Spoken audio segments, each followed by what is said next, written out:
this video, I'll show you 3 methods that you can use to spy at any Google Tag Manager container that you don't have access to. And if you're working with a Shopify website, make sure to stick around to the end of the video, as I'll show you a cool trick that you can use to activate Google Tag Manager preview mode on your Shopify checkout pages. So let's get ahead and start with method number 1. The first method is installing your Google Tag Manager container on any website that you don't have access to. This is helpful for 2 reasons. So one, if you're a business and you want to inspect your competitor Google Tag Manager preview mode, so you can stimulate what they have for the data layers and also try implementing similar pixels and see what they're doing. You can do that by installing your Google Tag Manager container on their website and using the preview mode. Two, if you're a marketer or anyone who is learning about Google Tag Manager, this is really helpful. So you can implement everything that you learn while not having a website, as you can install your own container at any website. I have here my demo website, and also I have a Google Tag Manager container that is not implemented on that website.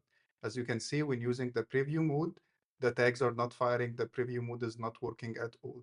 So we need to install this Chrome extension. So install it, pin it to your toolbar over here, and then go to the website, click on that extension, and paste your Google Tag Manager container ID and hit save. And by the way, you can get that ID from going to your Google Tag Manager container, hit the ID over here, and then copy this piece of code after the script and before the script ending. Now, the website page have been loaded automatically since we have implemented the code through the extension. And now let's check the preview mode.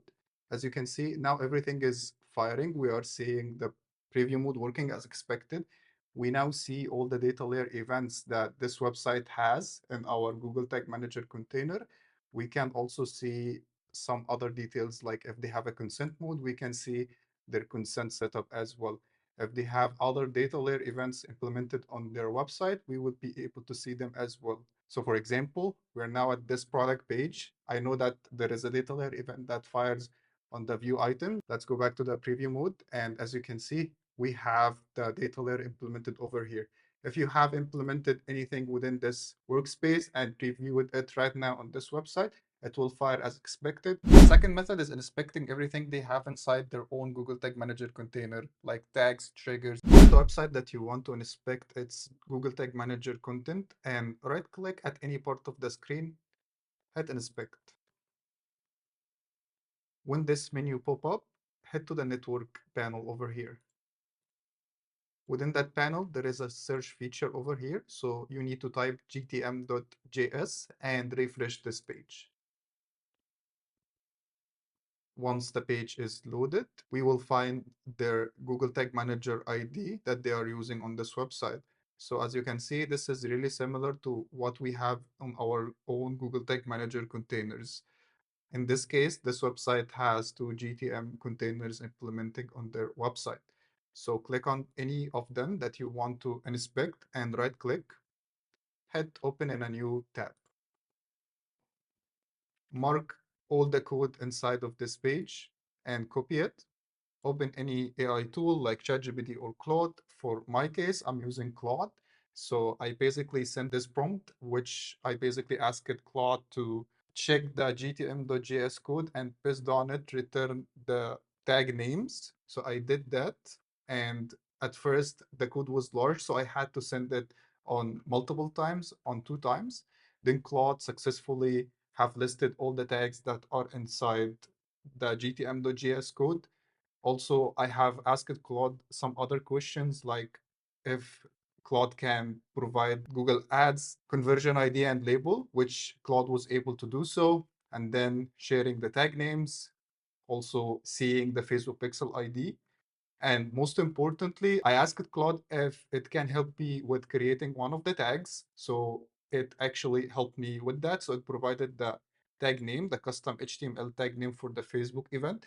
and also provided some instructions on how to implement the variable inside. If you're looking for a professional tool that can automate this process and even provide more analysis on your Google Tag Manager container setup or your competitors' Google Tag Manager container setup, I highly recommend using TagStack, which brings us to the method number 3. When using this tool, you'll have the option to adding the website URL or a Google Tag Manager ID. In my case, I am using my own Google Tag Manager ID to validate if that tool is providing a clear insights and accurate insights or not, which it is actually.